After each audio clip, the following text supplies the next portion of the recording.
Assalamualaikum warahmatullahi wabarakatuh. Now, nandito na po tayo ngayon sa ating lesson 2 sa principle of moment. So, first of all, ano ba yung tinatawag na principle of moment? Ang principle of moment, we can classify as torque. Para natin nasabing, pwede natin siyang maklasify as torque. Kasi yung torque ay may tinatawag na rotation. At yun ay yung the clockwise and the counter clockwise.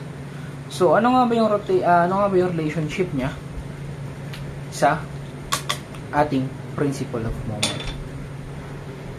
So, the clockwise and the counterclockwise, no? Kapag po sa moment, lagi pong positive si clockwise at negative naman si counterclockwise. Saan natin magagamit yung dalawa na to? Magagamit natin yan to solve the moments, no? Sa mga forces, no? And magagamit din natin yung ginamit nating lesson nung nakaraan na nagbe-break tayo ng forces, no? Let's say for example, paano ba yung nagbe-break tayo ng forces? Let's say for example, naglagay ako ng force dito, no? At meron tayong 45 degree angle dito, no? Kapag binrake natin yung force na yan, magkakaroon tayo, let's say for example, ito ay 8 newtons na lang, no? Pagka nag-break tayo ng force, magkakaroon siya dito na ngayon ng Fy. Magkakaroon siya dito ng Fx, no? Saan equal yung dalawa na yan? Ito equal to kay 8 multiply it by the 45 or the sine 45. And this is to be equal to 8 cosine 45. So, yan po yung pag-break ng forces, no? Sana po natandaan yon, kasi magagamit po natin yan dito sa ating first problem. So, ang moment natin, may formula siya na moment is equals to m1 plus m2 plus m3 etc. No? At yung moment natin equal siya kay force times distance. Bakit naging force times distance? When we apply moment, no? Let's say for example, meron akong ito na lang. Ito na lang. Ito. Ngayon, this is a moment, no? Nag-apply ako ng force. Say for example, ito yung force, no? Nag-apply ako ng force, ginanong ko siya. May matupi. Ginano ko siya. Nagkaroon ng force and yung distance, ito. Gaano kataas or gaano kalawak yung tinamaan niyang distance para mapagalaw to. Ganon dito. Let's say for example, ito yung force natin. And this will be the distance. Laging tatandaan, perpendicular, no? Perpendicular. Okay? Para mas mainam na ma-define natin yung moment. Kapag walang perpendicular distance yan, sabihin, walang moment. No? Laging tatandaan yon. Now, solve natin yung problem number 1. So, yun sinabi ko kanina, para ma-solve natin yung problem na to, we can break the forces. No? Yung technique na gagawin nyo, step by step, isa-isa. So, dito muna tayo sa force 1. So, force 1, X. Kasi be-break nga natin yung yung forces. So, meron tayong 7 Newton. And then, multiply kay what? Sabi natin nakaraan, kapag nakatukod, kaya y-axis si angle, ay mababaliktad. So, yung X natin, magiging sine 30 degrees. Equals, si F1 F1y magiging 7 cosine 30 degrees.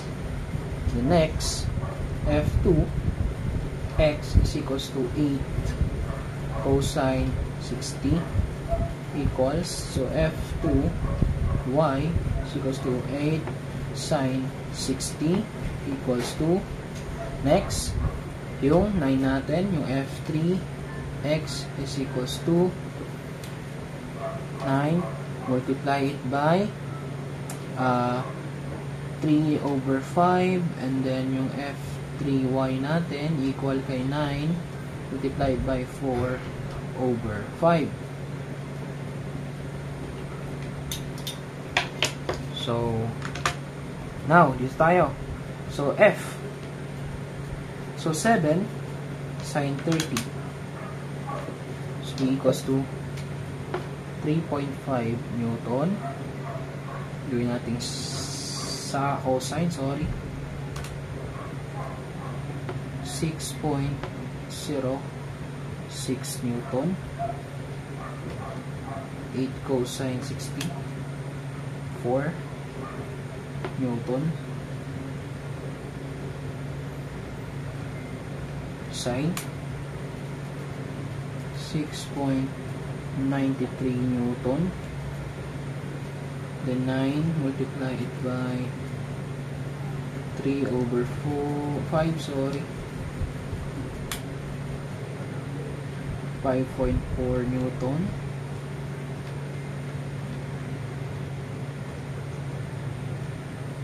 .2 Newton. Okay, nakalimutan ko isabihin kanina about the line of action. So, sa line of action, let's say for example, ito yung fixed point natin. Yan. And meron tayong tabla dito, no? At meron tayong force na in-apply dyan. And then sabi ko kanina, magbe-break tayo ng forces, magkakaroon tayo ng Fy dito, at magkakaroon tayo ng Fx dyan. Ngayon, yung line of action, ito po. Yan po yung line of action. Kapag po yung force natin, pumantay, or dumugtong, or pumila, no? Sa ating perpendicular line, sa ating line of action, lagi pong equals kay 0. Bakit po naging equals kay 0? Let's say for example, yung point po na to ay yung daliri ko, eto yon, at yung stick po na yan ay etong pentel pen. Ngayon, ang sabi, mag-apply ako ng force papunta ng kaliwa. Pag nag-apply ako ng force papunta ng kaliwa, o nag-apply na ako ng force, walang nangyayari dito sa ating stick. Kahit tulak ko yan, walang nangyayari sa ating stick. That's why this will be equal to 0. Kasi nasa line of action po siya. Kapag po yung ganito naman, no, ito yung fixed point natin ulit. Sabi dito, galaw ko siya ng pataas. Ginalaw ko siya ng pataas, gumalaw. So meron torque. Yun po yung tinatawag nating moment.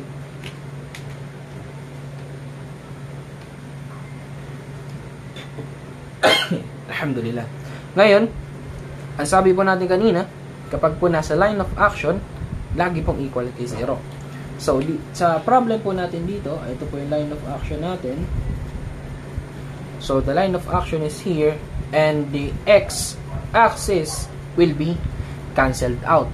Kasi, nakapila po or nakadugtong po siya, nakatapat siya doon sa ating line of action. So, the x will be cancelled. Ito yung x natin dito. Ngayon, tanong, bakit hindi ko binura yung f number 3? Kasi, wala po siya sa nasama, natatamaan siya or kapila siya, katapat niya yung line of action. Wala po sa mga forces niya. Ito po yung forces ni F3. Okay? Wala po, di po niya nakatapat or nakasalubong. Wala rin po, di rin po niya nakatapat o nakasalubong. Kaya po, remain lang po yung dalawa na yan. Now, nakuha na po natin. So, mag-a-apply na po tayo ng tinatawag nating moment. So, moment number 1, that will be equals to, no? Ang sabi natin kanina, yung moment natin na equals kay force times distance. This is na yung force natin. Nakuha na natin yung mga force natin, no? Yan na po yung mga forces natin. So, distance na lang. So, ano yung distance ni Fy dito? Ang distance mo ni Fy dito ay 2 meters. So, M2. Ano yung distance ni F2y dito? So, 6.93 Newton by 5 meters. Bakit 5 meters? Ang point of origin po natin ay simula kay A, no? Yun po yung gagamitin natin. So, 2 plus 3. Sa M3 po natin ay 5.4 Newton multiply it by, so x-axis po natin, saan po siya perpendicular kay 4 meters plus the 7.2 Newton multiply it by, saan po siya perpendicular saan po siya perpendicular sa 5 meters. Then equals po natin, kunin na po natin yung kanilang equivalents, no? Tanggalin na po natin to. So 6.06 multiply it by 2, that will be equals to 12.12 Newton meter. And then yung kanina 6.93 multiply it by 5, 34.65 Newton meter. Next, 5.4 multiplied by 4 plus 7.2 multiplied by 5, that will be equals to 57.6 Newton meter. So, yan na po yung moment natin sa bawat forces. Okay? Yan po yung problem number 1. Okay, next problem is this. So, napakadali lang po na nitong you can pause the video and solve the problem. So, pause it. Okay, that's all. So, yung ginawa po natin technique kanina ay gagamitin lang po ulit natin. So, kung makikita po natin dito, yung 900 Newton ay straight line to y-axis. So, automatically, the x component, yes, will be equals to 0. So, for the Fy, F1y, that will be equals to 900 Newtons. Okay?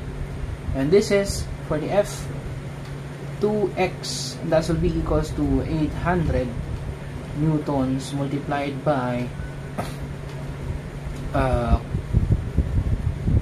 sine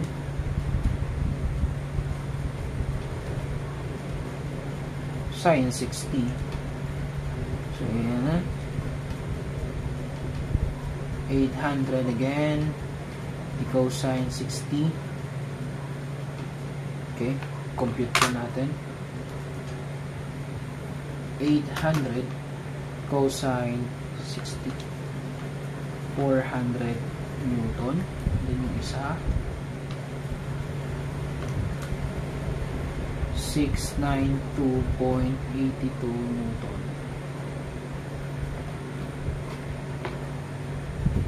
Newton.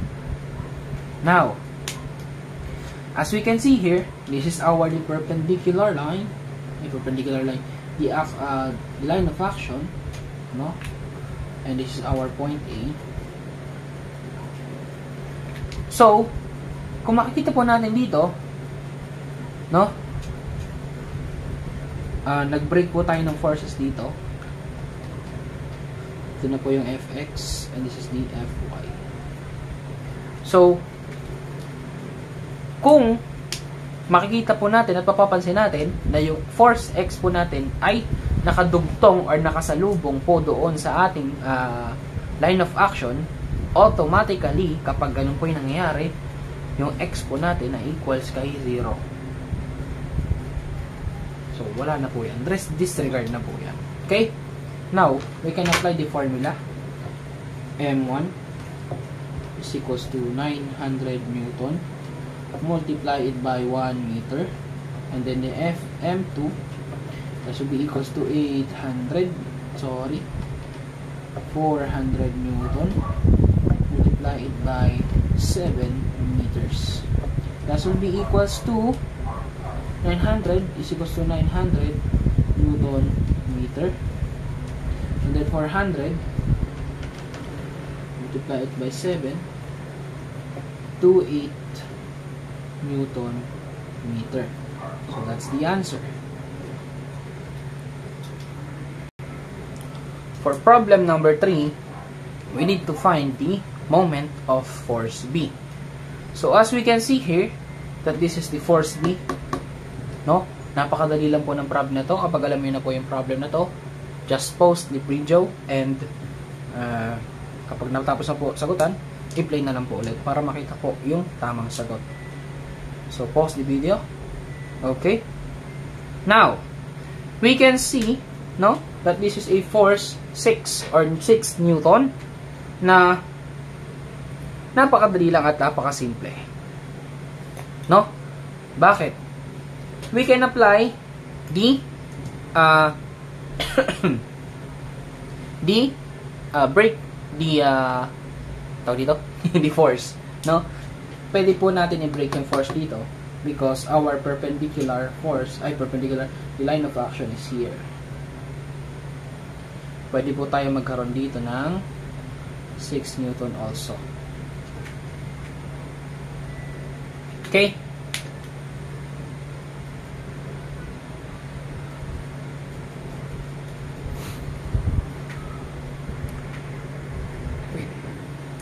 Okay, we can break the force here to prove what happened here, no?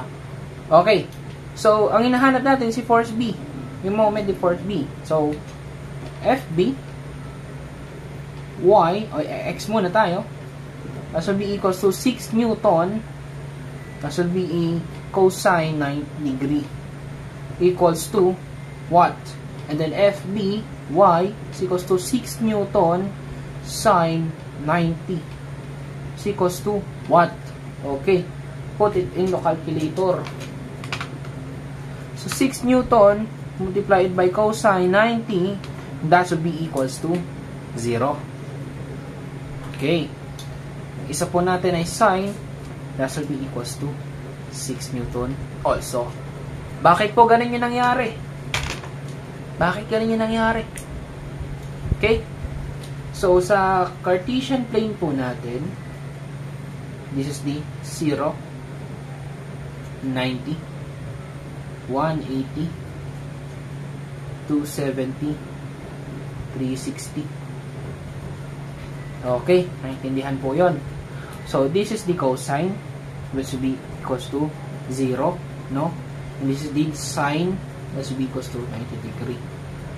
Naintindihan po yon. Kaya po naging 0 yung part na yan.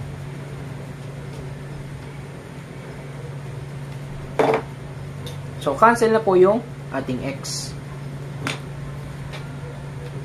Now, hinahanap po yung moment nitong si B. Ngayon, we can apply the moment for MB is equals to 6 Newton. Saan siya perpendicular? Kay 3 meters. That will be equals to 6 times 6 times 3, 18 Newton per meter. That's the answer.